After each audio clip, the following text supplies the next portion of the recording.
Welcome to in front of me Asus ROG Phone 5S, and I'll show you how to lock SIM card with SIM pin on this device.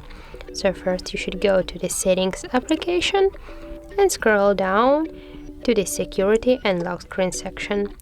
Now just go here to the SIM card lock, and just to add the SIM pin to your SIM card, tap once on the switcher, and here type your password. For example, in my case that will be from 1 to 4, and just tap to OK.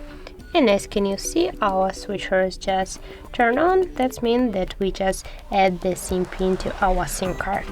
So that's how it looks. If you find this video helpful, leave like, comment and subscribe our channel.